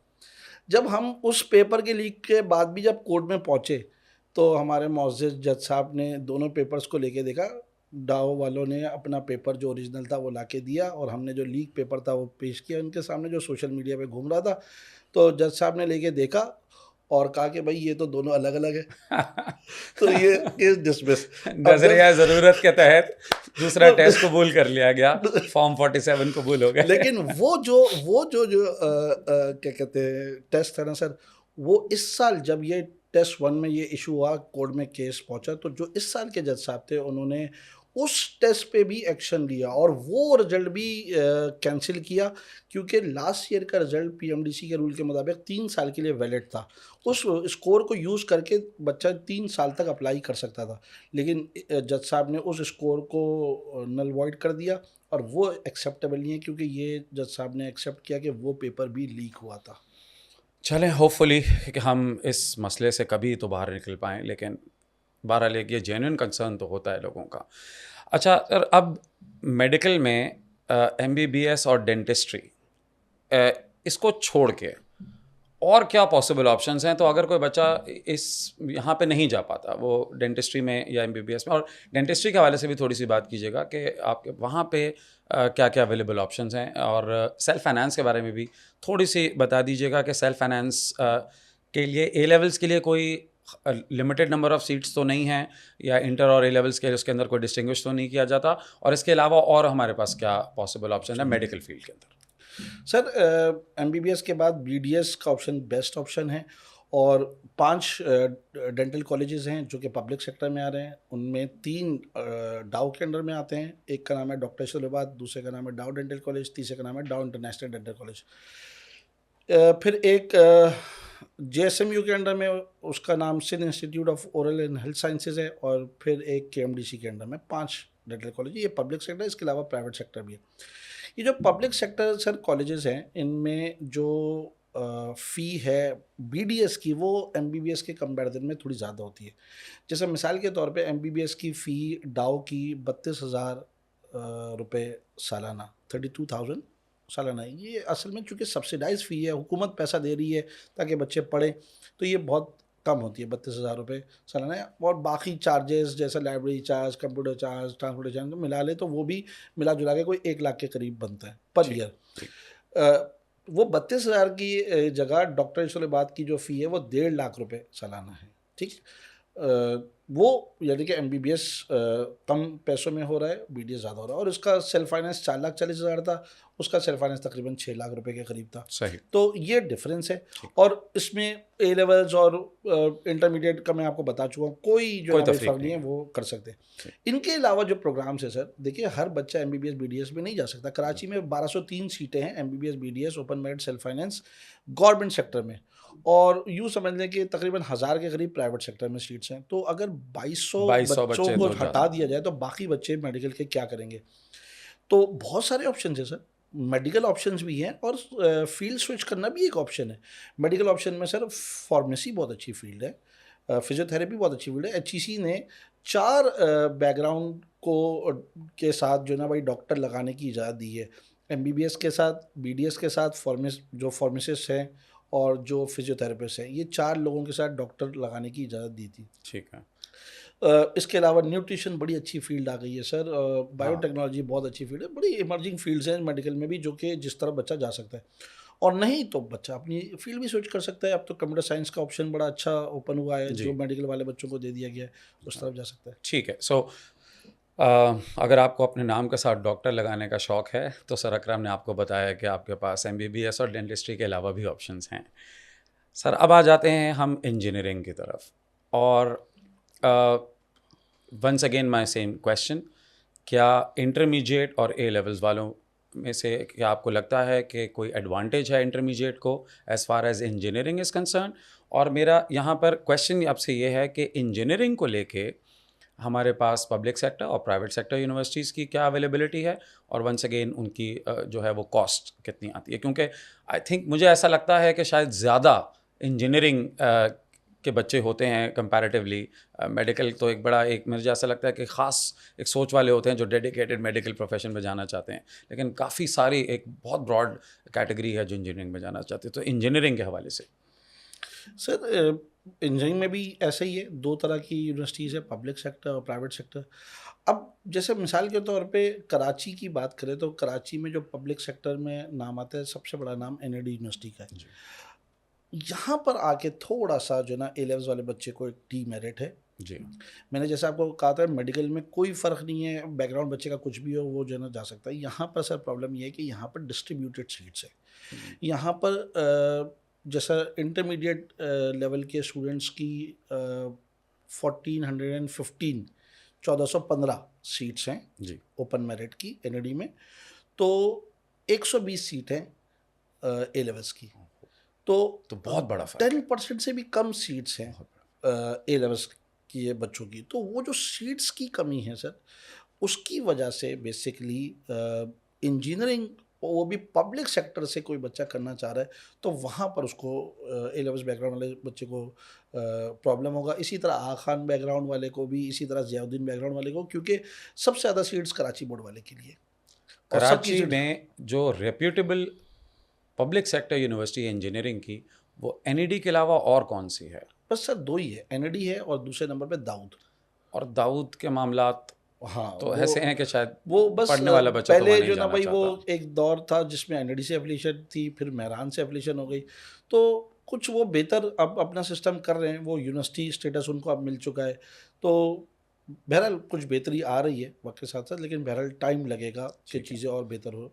तो बच्चे इसकी जगह सर फिर प्राइवेट सेक्टर की तरफ जाते हैं। प्राइवेट में बहुत अच्छे ए लेवल वालों के लिए एनईडी उसी वक्त ऑप्शन बनता है जब उनका स्कोर काफ़ी हाई हो। अच्छी एग्रीगेट यानी अच्छा उनकी इक्विवेलेंसी हो, वो अच्छा एनएडी में उनका जो सिलेक्शन है वो किस अंदाज में होता है जी वो ये मैं भी बता ज़रा दूं। बता दीजिए। वैसे एनएडी यूनिवर्सिटी कह रही है 50% टेस्ट और 50% फर्स्ट ईयर, क्योंकि सेकंड ईयर का रिजल्ट नहीं आया होता तो फर्स्ट ईयर की बुनियाद पर ही एनएडी एडमिशन दे देती है। सही। एनएडी के 2 राउंड होते हैं, दोनों में से आप एक भी दे सकते हैं, दोनों भी दे सकते हैं। दोनों में से जो बेहतर स्कोर होगा उस स्कोर को लेके उसका 50% निकाल के और फर्स्ट ईयर का 50% निकाल के आपका एग्रीगेट बनेगा, और एग्रीगेट के थ्रू जो है ना आपका एडमिशन मिलेगा। अगर फर्स्ट ईयर का एग्रीगेट आपका अच्छा है लेकिन अगर सेकेंड ईयर का स्कोर अगर आपका नीचे हो जाता है फिर क्या होता है? बस एलिजिबिलिटी बरकरार रहे, यानी कि कोई सब्जेक्ट फेल ना हो और 60% से अबव रहे, और आपकी परसेंटेज कुछ भी आ जाए सेकंड ईयर में उससे कोई फ़र्क नहीं पड़ता, आपका एडमिशन हो चुका है, आप एडमिशन कंटिन्यू रहेगा। लेकिन अगर आपकी 60 से कम परसेंटेज आ गई या आप किसी सब्जेक्ट में फेल हो गए तो दोनों सूरतों में आपका स्ट्रेट अवे एडमिशन कैंसिल हो जाएगा। जो एडमिशन मिलता है वो कंडीशनल एडमिशन होता है। ठीक है। और ए लेवल्स वाले बच्चों का चूँकि एएस कुछ भी नहीं है, एएस को यानी ग्रेड कोई ही नहीं हैसियत होता है, उसका हाँ। तो जी हाँ। तो उनको ओ लेवल्स की उनकी इक्विवेलेंसी का 50% लेके और टेस्ट का 50% लेके उनका एग्रीगेट बनाया जाता है। यानी वहाँ पर भी ए लेवल्स वाले बच्चों के ग्रेड्स कुछ भी आ जाए लेकिन 60 से अबव रहे ठीक और फेल ना हुआ हो तो वो भी जो है ना भाई एडमिशन। ठीक है। तो ओ लेवल्स के ग्रेड की बेसिस पे और एडमिशन टेस्ट के बेसिस पे वो एक एग्रीगेट बना के फिर उसकी बेसिस पे उनका एडमिशन ऑफर करते हैं, लेकिन ये लिमिटेड नंबर ऑफ सीट्स पे। जी। अच्छा, अब यहाँ पर मुझे एक बात बताइए, इनके जो एनईडी का एडमिशन टेस्ट है उसके हवाले से कुछ ज़रा ब्रीफ कर दीजिए कि ये एडमिशन टेस्ट इसका स्टैंडर्ड कैसा है, क्या इसमें किसी को कोई एडवांटेज है? सर कंप्यूटर बेस्ड होता है और जो ना मुख्तलिफ डेट्स दी जाती हैं, बच्चे जाते हैं कंप्यूटर पे बैठते हैं, जैसे कौन बनेगा करोड़पति में एक सवाल आता है ना स्क्रीन पे, जी, वैसे जी, एक सवाल एक स्क्रीन पे आएगा, वो 4 ऑप्शन हो गए, माउस से क्लिक करेगा जवाब हो जाएगा। ये टेस्ट जो है ना सर ये इन्होंने जो क्वेश्चन बैंक डेवलप किया, यानी कि फिज़िक्स के 2-3 हज़ार सवाल, केमिस्ट्री, बायो, मैथ, जो भी सब्जेक्ट्स है उनके क्वेश्चन बैंक इन्होंने डेवलप कर लिए। अब वो शफल हो के सिस्टम के थ्रू एक्स के पास भी सवाल आएंगे, वाई के पास आएंगे, जेड के पास आएंगे एंड सो ऑन। तो ऐसा हो सकता है कि आपके पास जो सवाल है वही मेरे पास भी आ जाए, क्योंकि वो सिस्टम शफल करके दे रहा है। ठीक है। सवालों की तादाद एक ही है। अब एक अलमिया ये है कि जो एनएडी यूनिवर्सिटी ने क्वेश्चन बैंक बना लिया, अब वो कब तक चलेगा वो पता नहीं, बहरहाल वो चल रहा है। और वो था कराची बोर्ड की पुरानी किताबों से। सही। कराची बोर्ड में नई किताबें आ चुकी हैं पिछले सालों में। हाँ, कराची बोर्ड में नई किताबें आ चुकी हैं और उनमें से कई टॉपिक ऐसे हैं पुरानी किताब के जो नई किताब में मौजूद नहीं है, लेकिन एनएडी यूनिवर्सिटी के क्वेश्चन बैंक में वो चूँकि मौजूद है तो वो क्वेश्चंस अब भी एनएडी के टेस्ट में आ रहे हैं और वो बच्चा नहीं पढ़ा है लेकिन वो आ रहे हैं। तो आप फिर उनको पुरानी किताबों से प्रिपरेशन हम पुरानी नई दोनों, क्योंकि हम ये भी डरते हैं कि नई वाले जब से ना आ जाए। लेकिन ये बहुत बहुत देर वाली कहानी है कि ये नई किताब अच्छा, मैं अब इस खुशफहमी में आ गया था कि चलें एनईडी की हद तक तो मामला एडमिशन टेस्ट के ठीक हो गए, लेकिन यहाँ पर भी एक प्रॉब्लम आ गया। लेकिन यहाँ पर वो मसला तो नहीं आया कभी पेपर लीक होने वाला, टेस्ट पेपर कोई? सर मैं आपको बताऊं कि चूंकि नहीं, पेपर लीक तो होता नहीं क्योंकि कंप्यूटर बेस्ड है, ठीक है। और नंबर 2 ये कि ये जो यूनिवर्सिटीज़ ने सर बड़ा अच्छा एक तरीके का निकाला, एक से ज़्यादा दफ़ा टेस्ट लो, ठीक है। सर हमें लोग जो है ना 10 बातें सुनाते हैं कि इंस्टीट्यूट है, ज़्यादा फ़ीस है, कम फ़ीस है, कोई यूनिवर्सिटीज़ को नहीं पूछता। आप देखिए 2 दफ़ा टेस्ट ले रहे हैं, 2 दफ़ा 4-4 हज़ार रुपये फ़ीस ले रहे हैं। एक टेस्ट जो 2 घंटे वाला है उसको जाके दे के आने के लिए 4-4 हज़ार रुपये वो फ़ीस ले लेते हैं, लेकिन उनसे कोई नहीं पूछता। पीएमडीसी ने जो टेस्ट लिया इस साल सर, उसकी 8,000 फ़ीस ली। 3 घंटे के टेस्ट की 8,000 रुपये फ़ीस। तो सर ये जो ना, और ये जितने नंबर ऑफ अटेम्प्ट्स बढ़ रहे हैं तो साइकोलॉजिकली सामने वाले को लग रहा है यार कोई बात नहीं, मुझे एक दफ़ा नहीं हो रहा, मैं दूसरी दफ़ा नहीं, तीसरी दफ़ा, वो हमेशा फ़ीस देता जा रहा है और वो टेस्ट देता जा रहा है। लेकिन और फिर कोई एतराज़ भी नहीं। लेट सपोज उसके किसी टेस्ट में कोई आउट ऑफ सिलेबस आ गया, कोई प्रॉब्लम हो गई, तो वो इसलिए एतराज़ नहीं बन पा रहा क्योंकि उसको पता है मैं दूसरा टेस्ट दे लूँगा। तो इसलिए यहाँ इश्यूज इतने नहीं हैं। अच्छा ये बताइए, ये 2 टेस्ट होते कब हैं? पहला टेस्ट इस कब साल सर हुआ था मई 3 तारीख से स्टार्ट हुआ था। तो ये तो एग्ज़ाम होने से पहले हो गया। एक एग्ज़ाम से पहले हो गया और एक एग्ज़ाम के बाद जुलाई की फर्स्ट वीक में। अच्छा ए लेवल्स वाले बच्चों का नहीं हुआ था, मई की 3 तारीख से जो हुआ था उनको, क्योंकि उस वक्त उनके अपने पेपर चल रहे होते हैं, तो उनको उनका राउंड 1 जो ना जून में हुआ, okay, till 15th of June, और उनका राउंड 2 जुलाई में हुआ। राइट, ठीक है। अब एनईडी से बाहर आ जाइए, तो और क्या अवेलेबल ऑप्शंस हैं? सर बहुत अच्छे ऑप्शंस हैं। मिसाल के तौर पे नस्ट सर आज मतलब यूँ समझिए कि ना भाई बेस्ट ऑप्शन चल रहा है पाकिस्तान की इंजीनियरिंग यूनिवर्सिटीज़ में, बिल्कुल टॉप पे चल रहा है। पाकिस्तान इंजीनियरिंग काउंसिल की जो रैंकिंग है उसके हिसाब से नंबर 1 पे आने वाली यूनिवर्सिटी है सर। वर्ल्ड वाइड जो QS रैंकिंग होती है उसमें भी बेहतरीन रैंकिंग है। कोई पाकिस्तानी यूनिवर्सिटी टॉप 250 में नहीं आई सर। ये नस्ट है, GIK और नस्ट है जो कि टॉप 250 में आई, और अब तो ये 128, 123 इस तरह की रैंकिंग पे मौजूद है। तो नस बहुत अच्छा ऑप्शन है। इसमें नस में जैसा उनके 5 शहरों में ना, एक रावलपिंडी, एक इस्लामाबाद, रिसालपुर और कराची और कोयटा, इनमें इनके कैंपसेस हैं। कराची में एक ही कैंपस है। वो जिस तरह मैंने नम्स का आपको बताया था ना, वैसे ही नस्ट है। बट सर ये भी जो ना फोर्सेस ही चला रही हैं, तो कोई कैंपस आर्मी के अंडर में है, कोई एयरफोर्स, कोई नेवी। कराची का कैंपस नेवी चला रही है। आपने अक्सर कासाज रोड से गुजरते हुए देखा होगा PNEC, Pakistan naval engineering college, ये नस्ट का जो ना कॉलेज है जो कि नेवी चला रही है। अब यहाँ पर जो फील्ड्स ऑफर हो रही है वो मैकेनिकल है, इलेक्ट्रिकल है और नेवल आर्किटेक्चर है। तो अगर लेट सपोज किसी को इनके अलावा करना होगा तो दूसरे कैंपस को अप्लाई करना पड़ेगा। इसमें भी कोई पाबंदी नहीं है, कोई शहरियत का, डोमिसाइल का इशू नहीं है कि आप कराची के हैं और आप इस्लामाबाद की किसी फील्ड को अप्लाई नहीं कर सकते। ऐसा नहीं है, हर बच्चा हर फील्ड को अप्लाई कर सकता है डिपेंडिंग अपॉन द एग्रीगेट। तो नस्ट के एडमिशन के लिए ये कोई प्रॉब्लम नहीं है कि आप कहाँ से बिलोंग करते हैं। आप किसी भी शहर में नस्ट, किसी भी शहर से ताल्लुक़ रखते हों और किसी भी शहर में पढ़ना चाहें तो आप जाके पढ़ सकते हैं। अच्छा, यहाँ एडमिशन लेने के लिए इसका क्या तरीक़ाकार होगा? सर इनका भी टेस्ट होता है और इनके साल में 4 टेस्ट होते हैं। अच्छा। ये अपने टेस्ट को NET कहते हैं, नस एंट्रेंस टेस्ट। नस एंट्रेंस टेस्ट 1 दिसंबर में होता है, टेस्ट 2 मार्च में होता है, फरवरी मार्च में, और टेस्ट 3 अप्रैल में होता है और टेस्ट 4 जुलाई में होता है।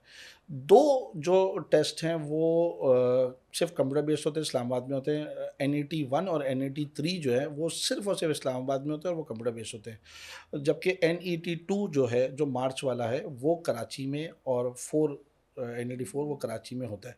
ये जो कराची वाले हैं ये पेपर बेस्ड होते हैं और ये 2 दफ़ा होते हैं। तो यूँ समझिए कि अगर आप पेपर बेस्ड टेस्ट देना चाह रहे हो और कराची में ही देना चाह रहे हो तो आपके पास 2 ऑप्शन है, वरना अगर आप इस्लामाबाद जाके दे सकते हैं तो आप जाके वहाँ पर भी दे सकते हैं। क्या इस्लामाबाद में पढ़ने के लिए मैं कराची में टेस्ट दे सकता हूँ? बिल्कुल सर, आप टेस्ट कहीं पर भी दे सकते हैं। आपको जो आपका एग्रीगेट है उस हिसाब से अगर कोई फील्ड चाहिए किसी भी यूनिवर्सिटी में, इनके कॉलेजेस में, तो आपको मिल सकता है। अब ये सिर्फ अपने टेस्ट की बेसिस पे एडमिशन देते हैं या ये भी कोई कंबाइंड स्कोर बनाते हैं? नहीं, इनका एग्रीगेट फॉर्मूला है सर। 75% वेटेज दे रहे हैं अपने टेस्ट को, 15% वेटेज दे रहे हैं फर्स्ट ईयर को और 10% वेटेज दे रहे हैं मैट्रिक को। जबकि जो हमारे ए लेवल्स बैकग्राउंड के स्टूडेंट्स हैं उनके लिए 75% वेटेज है टेस्ट की और 25% वेटेज है ओ लेवल्स की इक्विवेलेंस की। फिर वही बात कि फिर से AS थोड़ा सा advantage आ गया। हाँ नहीं है तो बस ये इस पे। और ये भी कंडीशनल एडमिशन देते हैं, इनकी भी यही शर्त है कि भाई 60 से कम नहीं होनी चाहिए, फेल नहीं होना चाहिए, होगा तो बस उसी वक्त आउट हो जाएगा। और ए लेवल्स में शायद मिनिमम सी होना चाहिए इनका। नहीं सर, ए लेवल्स की इक्विवेलेंसी इक्विवेलेंसी में वो 60 अबव होनी चाहिए। 60 अबव होनी चाहिए। और 60 अबव इक्विवेलेंसी बनाने के लिए बच्चे को बहुत मेहनत करनी पड़ेगी, EF लाना पड़ेगा तब जाके वो आएगी, वरना आम तौर पे ए लेवल्स वाले बच्चों की इक्विवेलेंसी 60 से अबव बन जाती है, जो कि मैं आपको बता चुका हूँ कि वो ओ लेवल्स के ग्रेड्स तो अगर ये अच्छे तरीके से टेस्ट को दे लें तो मेरे ख्याल में इनका एडमिशन होने का हो चांस जाता काफ़ी ज़्यादा है। है। तो ए लेवल्स वाले बैकग्राउंड के लिए ये वाले ऑप्शन सर बेहतर ऑप्शन हैं और कोई बहुत एक्सपेंसिव भी नहीं है। यूँ समझिए कि एडमिशन फ़ीस के साथ 4 लाख रुपए सालाना पहले साल की बनती है, फिर 3.5 लाख रुपए जो अभी रिसेंट इनका चल रहा था पैकेज वो चल रहा है, तो अफोर्डेबल फ़ी है। ठीक है, तो GIKI के बारे में भी ज़रा बता दीजिए। गुलाम इसा खान सर इंस्टीट्यूट ये ज़िला स्वाबी में एबटाबाद से आगे जाके आता है, बड़ा ज़बरदस्त इदारा है और अरसे दराज तक जो है ना पाकिस्तान इंजीनियरिंग काउंसिल के उसमें नंबर 1 पे रहा। GIKI जो डिग्री ऑफ़र कर रहा है वो BS है, NUS जो डिग्री ऑफ़र कर रहा है या NED जो डिग्री ऑफ़र कर रहा है वो BE है। अच्छा, ये एक सवाल अक्सर उठता है कि ये BS और BE में फ़र्क क्या है? जी सर उसूली तौर पे तो कोई फ़र्क नहीं है, दुनिया आप भी जानते हैं दुनिया भर में जो इंजीनियरिंग भी कर रहे हैं उनको BS डिग्री ही ऑफ़र की जाती है। यहाँ पर पाकिस्तान इंजीनियरिंग काउंसिल ने एक BE डिग्री बनाई जो कि जिसके हवाले से वो उन्होंने जो सिलेक्शन क्राइटेरिया ना वो थोड़ा कंपैरेटिवली टफ रखा और जो BS डिग्री प्रोग्राम है उनका जिन यूनिवर्सिटीज़ को भी दिया ना उनके लिए सिलेक्शन क्राइटेरिया को थोड़ा सा लीनियंट बनाया। तो ये पाकिस्तान इंजीनियरिंग काउंसिल की अपने इंटरनल डिग्रीज में डिफरेंस है, वरना पढ़ाई के एतबार से जो ना भाई सर सैयद वाले को अगर BS डिग्री मिली है सिविल में और NED वाले को BE डिग्री मिली है सिविल में, तो वो दोनों बच्चे जो है ना 4 साल बाद अंडर ग्रेजुएट बनने के बाद कोई उनमें फ़र्क नहीं है। लेकिन बहरहाल डिग्री पे इसके BS लिखा होगा, उसके BE लिखा हो। तो GIKI BS डिग्री ऑफ़र कर रहा है और उनका प्रोग्राम भी बहुत बेस्ट है, बहुत अच्छा है। मैकेनिकल ख़ास तौर पे उनका बहुत हॉट केक है उनका, और उनका भी टेस्ट सर जुलाई में होता है आमतौर पे। वो 85% जो है ना अपने टेस्ट को जो है ना भाई देते हैं वेटेज, और उसके अलावा 10% फर्स्ट ईयर को और 5% मैट्रिक को देते हैं, और बाकी जो हमारे ए लेवल्स और बैकग्राउंड के स्टूडेंट्स हैं वो 15% पूरा ओ लेवल्स की इक्विवेलेंसी देते हैं। और NUST में और GIKI में दोनों में कॉस्ट रफली क्या पर एनम पड़ जाती है? GIKI थोड़ा सा एक्सपेंसिव है सर, 8.5 लाख रुपए लास्ट ईयर का था पर एनम। हाँ पर एनम, और उनका तकरीबन 3.5 से 4 लाख रुपए। ठीक है, और मेरा ये ख्याल है कि अनलाइक मेडिकल MBBS के इंजीनियरिंग में ज़्यादा ऑप्शंस अवेलेबल हैं प्राइवेट सेक्टर में, तो यहाँ पर मेरा ख्याल में जो लोग इन जगहों पे नहीं जा पाते उनके पास और भी ऑप्शंस हैं। तो कोई मुझे ज़रा आप मिसाल के तौर पे अब आजकल तो दौर कंप्यूटर्स का है, आप भी देख रहे होंगे कि बहुत बच्चा कंप्यूटर्स की तरफ स्विच कर रहा है और दौर भी है, ठीक है। और उस हवाले से जो ना भाई यूनिवर्सिटीज़ जो आगे आ रही हैं, ख़ास तौर पे जो ना कराची का एक नाम fast, NU fast sir best option है। एक ज़माने में तो फास्ट वाज द किंग। मुझे याद है जब हम जब इंटरमीडिएट से आगे जब जा रहे थे तो हमें बताया गया था कि यहाँ पर एडमिशन लेना बहुत मुश्किल काम है। अभी भी सर, अभी भी ऐसा ही है। अभी भी ऐसे ही है। बीच में सर जब ये जो ना 9/11 हुआ, उसके बाद जो है ना भाई जो कुछ हालात बने, कुछ वहाँ से लोगों को निकाला गया, यहाँ NRकी पहली, तो उस वक्त कुछ बीच में कंप्यूटर्स का एक जो ना भाई ऐसा वक्त आया कि वो नीचे ही बिल्कुल क्रैश कर गई थी। लेकिन अब वापस से जो ना उसका बूम है और बेहतरीन है और बच्चे बहुत जा रहे हैं और बड़ी कंपटीशन के बाद जो ना वहाँ पर एडमिशन मिलता है, और नई फील्ड्स उन्होंने इंट्रोड्यूस की, वो बड़ी ज़बरदस्त है सर। मिसाल के तौर पे आर्टिफिशियल इंटेलिजेंस बहुत ज़बरदस्त मेरा ख्याल है फ्यूचर आर्टिफिशियल इंटेलिजेंस, फ्यूचर बिल्कुल आपने सही कहा। इसके अलावा cyber security, data sciences, gaming, मतलब बहुत अच्छी है, रोबोटिक्स, बहुत अच्छी फील्ड्स इन्होंने इंट्रोड्यूस कर दी है, तो बच्चे उस तरफ भी जा सकते हैं। So computer as a field, मुझे ये बताइएगा, अब उसके अंदर आपने कहा कि उसके और बहुत सारे ब्रांचेस निकल आई हैं, सो अब ये कौन ऑप्ट कर सकता है इस फील्ड को? क्योंकि आपसे मेरी डिस्कशन हो रही थी, आप बता रहे थे शायद मेडिकल के बच्चों को भी अभी ऑप्शन दे दिया गया है कि वो भी इस फील्ड को ऑप्ट कर सकते हैं। तो ये मुझे बता दीजिएगा कि कौन कौन ऑप्ट कर सकते हैं इस फील्ड को, और उनके पास कौन कौन से ऑप्शंस हैं जहां पर वो एडमिशन के लिए एडमिशन सीख कर सकते हैं। देखिए, मेडिकल वाले बच्चों को HEC ने तो कह दिया कि भाई ये अब कंप्यूटर की फील्ड की तरफ जा सकते हैं। ठीक। लेकिन फिर वही बात है, यूनिवर्सिटी जो ना भाई रिक्वायरमेंट्स वेरी कर रही हैं। एनईडी ने बाकायदा सीट्स रख दी हैं मेडिकल के स्टूडेंट्स को कि भाई वो अप्लाई करें। इनफैक्ट वो अप्लाई जब करते हैं तो उनके टेस्ट में मैथ्स नहीं आती बल्कि बायो ही आती है। फिज़िक्स आती है, केमिस्ट्री आती है, बायो आती है, इंग्लिश आती है, लेकिन वो कंप्यूटर साइंस में उनको एडमिशन मिल सकता है क्योंकि एनईडी डिस्ट्रीब्यूटेड सीट्स के थ्रू चल रहा है। तो वो सीट्स उन्होंने बता दी है, इतनी सीट्स पर मेडिकल के स्टूडेंट्स अप्लाई कर सकते हैं। लेकिन फास्ट की रिक्वायरमेंट ये है कि भाई बच्चे के पास मैथ्स हो। तो अगर लेट सपोज किसी का प्री मेडिकल बैकग्राउंड है तो उसको 1 साल लगा के एडिशनल मैथ्स देना पड़ेगा और फिर वो फास्ट में अप्लाई करेगा।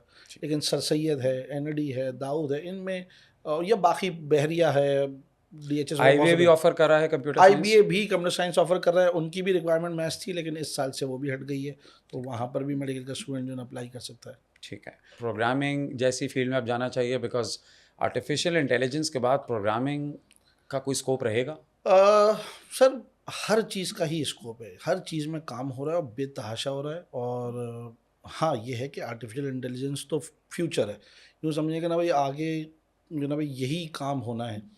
तो लेकिन ये कि कंप्यूटर साइंस है, सॉफ्टवेयर इंजीनियरिंग है, ये सब क्या सर बड़ा काम है पूरी दुनिया में। और सबसे बड़ी बेनिफिट वाली बात सर ये कि हमारे पास से बच्चा पढ़ रहा है, सीख रहा है और दुनिया भर में काम कर रहा है। और अगर पाकिस्तान के हालात सही करने हैं ना सर, तो मैं कहता हूँ कि ये इंडस्ट्री को सही कर दे, ये बच्चे को जो ना स्किलफुल बना दे, ये पूरी दुनिया से पैसा लेकर आएगा। क्योंकि पूरी दुनिया से सर फ्रीलांसिंग हो रही है, काम जो है ना भाई दिया जा रहा है। लेकिन बहरहाल यहाँ हालात भी थोड़े सही रहे, नेट तो चल नहीं रहा है यहाँ पर, तो वो बच्चा बोलेगा भाई मैं भेजूँ कैसे, और बॉस बोलेगा कि भाई काम भेजो, वो बोलेगा मैं धरना हो रहा है यहाँ पे, ऐसा ही तो बोलेगा भाई जो टोपी मिला रहे थे उसको नहीं मिलाओगे, नहीं मिलाओगे। ठीक है सर। सर आपने बहुत डिटेल में हमें हर चीज़ के हवाले से गाइड किया। इस बहस को समेटते हुए एक आखिरी बात मुझे बता दीजिए कि हमारे यहाँ एक ट्रेंड है, जो बच्चे सब बाहर जाना चाहते हैं। मैं अपनी क्लास में जब बच्चों से सवाल करता हूँ तो आप यकीन जानिए 100% स्टूडेंट्स ये कहते हैं कि हमें इस मुल्क में नहीं रहना, हमें इस मुल्क से बाहर जाना है। आप होपफुल हैं कि ये नौजवान नस्ल इस मुल्क में रह के भी वो सब कर सकती है जो ये सोचते हैं कि ये बाहर जाके करेंगे? आप क्या कहेंगे कि इनको यहाँ क्यों रुकना चाहिए, और हम जो एल्डर्स हैं, टीचर्स हैं, हम इनके लिए ऐसा क्या कर सकते हैं कि शायद इनमें से अगर 100% नहीं तो 50% बच्चों को हम यहाँ रोक पाएँ? सर ये तो आपने ऐसा सवाल पूछ लिया जो मेरे दिल की तारों को छेड़ देता है। सर मैं तो हमेशा से यही बच्चों को सबक देता रहा हूँ और कोशिश करता रहा हूँ कि भाई मैं एक शेर अगर आप इजाज़त दे तो इस हवाले से सुनाऊँ कि नहीं इकबाल मायूस अपने किश्ते वीरां से, वाह। नहीं इकबाल मायूस अपने किश्ते वीरां से, ज़रा नम हो तो ये मिट्टी बड़ी ज़रख़े से साकी। तो मैं बिल्कुल भी सर मायूस नहीं हूँ और मुझे ऐसा लगता है कि एक दिन अंधेरे के बाद सवेरा निकलता है तो ज़रूर रोशनी आएगी, और होपफुल रहना चाहिए और कोशिश करनी चाहिए। आप सिस्टम के अच्छे के लिए कोशिश करें तो जो नए हमारे बच्चे हैं उनको कहीं से भी डिमोटिवेट होने की या इन हालात की वजह से ये समझने की कि यहाँ कुछ नहीं है, ज़रूरत नहीं है। आप एफ़र्ट करें, मेहनत करें। आप पानी जो होता है ना सर वो अपने रास्ते खुद बनाता है, तो आप अपने आप को पानी की मानंद कर लें कि जो ना भाई वो रास्ते खुद बना लें। आप यहाँ बैठे बैठे भी सर इंशाल्लाह बेहतरीन अर्न कर सकते हैं। बिल्कुल। और कोई आप कमी अपने, नहीं है। मैं बच्चों से कहता हूँ अपने इर्द गिर्द देखिए, यहीं से पढ़ के यहीं से लोगों ने कमा के, इनफैक्ट मुझे तो ऐसा ये लगता है कि ये यहाँ के सिस्टम्स को हम इतनी अच्छी तरीके से जानते हैं कि हमारे लिए यहाँ पर अपने आप को ऊपर लेके जाना ज़्यादा आसान है। जिन लोगों को भी ऐसा लगता है कि बाहर जाकर काम करना बहुत आसान है, ऐसा नहीं है। मैं ये नहीं कह रहा कि यहाँ पर प्रॉब्लम्स नहीं हैं, यहाँ पर बेइंतहा मसाइल हैं जिसका हम सब रोज़ एक्सपीरियंस करते हैं, पर उसके बावजूद जैसे आपने कहा कि अभी भी है तो मिटली ज़रख़ेज़ ही। अकरम, थैंक यू सो मच। ये बहुत इन्फॉर्मेटिव सेशन था मेरे लिए भी, एंड आई एम श्योर मेरी ऑडियंस के लिए भी ये बहुत इन्फॉर्मेटिव सेशन रहा होगा। मेरा दिल तो नहीं चाह रहा क्योंकि मेरे जहन में और भी बहुत सारे सवालात हैं, बट वक्त की कमी की वजह से हमें इसको यहाँ पे रोकना पड़ेगा। एंड अगर मौका मिला तो इंशाल्लाह फिर और किसी मौजू पे लेके आपसे तफसील से ज़रूर बात करेंगे। थैंक यू सर अकरम। बहुत शुक्रिया sir. Thank you so much.